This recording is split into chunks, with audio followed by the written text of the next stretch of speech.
Agora falando da mandíbula, temos o que chamamos de corpo da mandíbula ou ramo horizontal da mandíbula. Ângulo da mandíbula, que é a curvinha, e o ramo vertical da mandíbula. Muito fácil, né, gente? E acabou por aí? Claro que não, né? Claro que não. Porque em cada uma dessas partes, desses ramos, nós temos outros acidentes anatômicos. Por exemplo, na extremidade dorsal do ramo vertical da mandíbula, existe o processo coranoide. E o processo condilar, que se encaixa lá naquela fossa mandibular do osso temporal, lembra? Formando a articulação temporomandibular. E esse processo condilar ainda se subdivide em duas partes, cabeça e colo.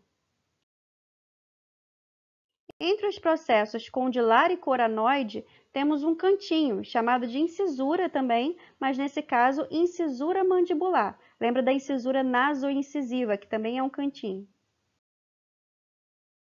Ainda no ramo vertical da mandíbula, mas na face medial, na parte de dentro do caso, temos o forame mandibular.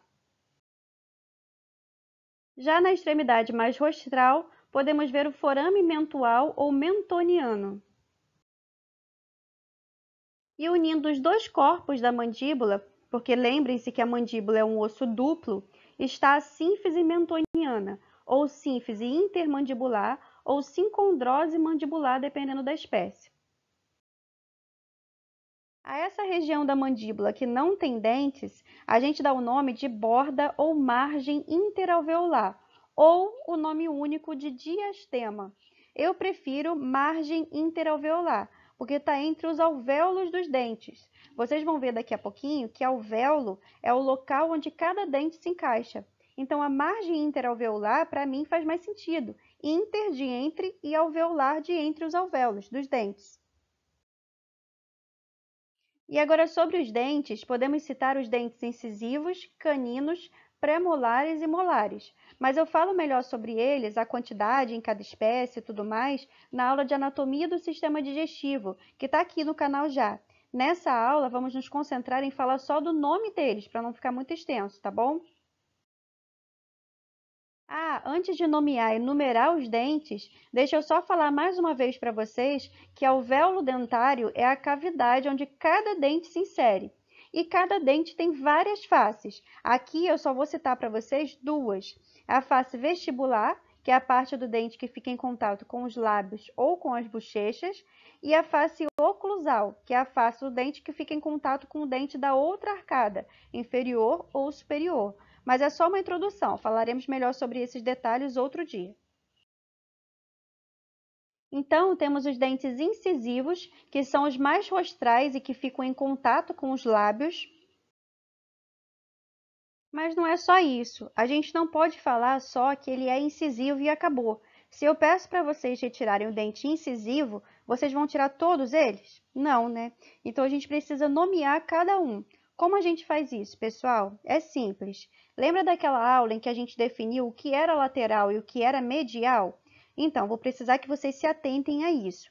Primeiro, vamos falar da dentição do cavalo, que também é igual de carnívoros, tá? Que são mais simples. O cavalo tem 6 dentes incisivos.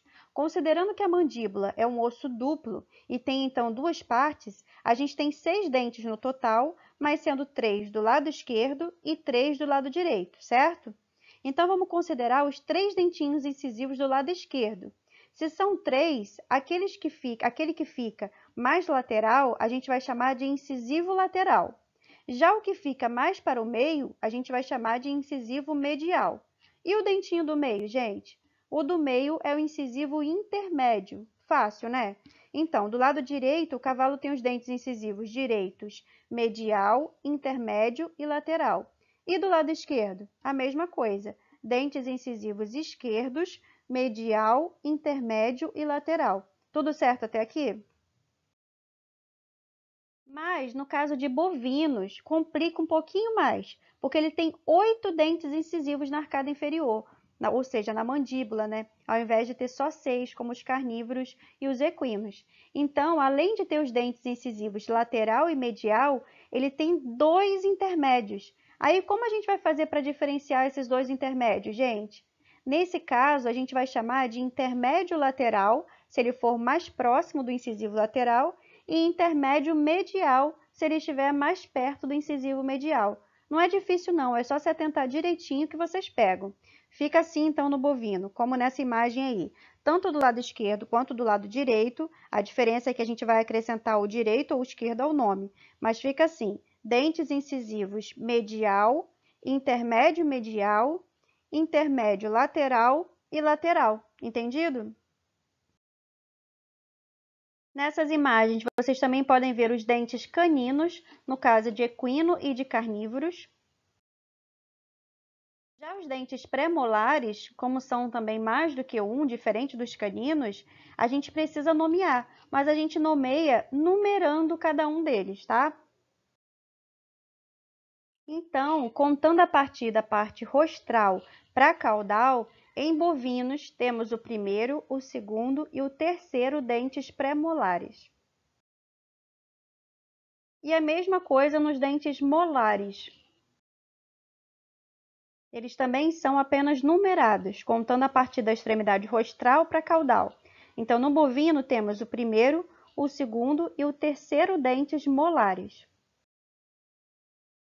E agora eu vou mostrar para vocês, rapidinho, algumas outras estruturas do crânio, importantes também, mas que a gente consegue ver melhor se fizer um corte sagital mediano da cabeça. Como os ossos das conchas etimoidais,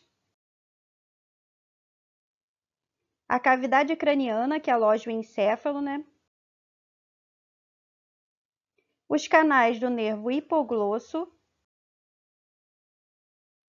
o forame oval, o septo nasal, dividindo a cavidade nasal em duas, uma cavidade direita e outra esquerda.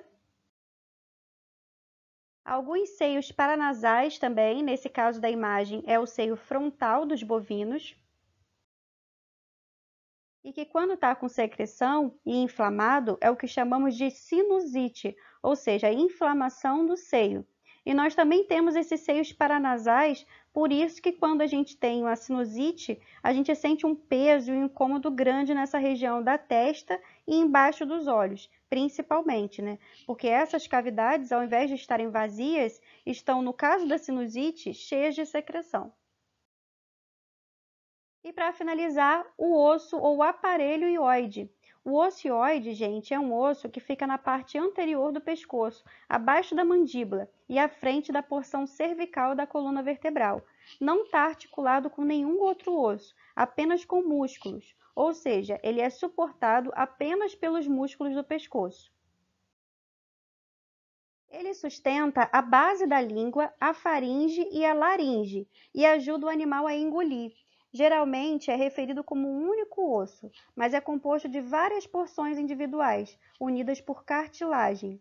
Ele é ligado ao osso temporal por duas pequenas barras de cartilagem. Alguns autores incluem o osso hioide como um osso do crânio por conveniência, mas a sua localização e ligações parecem indicar que é um osso distinto do esqueleto axial, ou um osso considerado como visceral, beleza?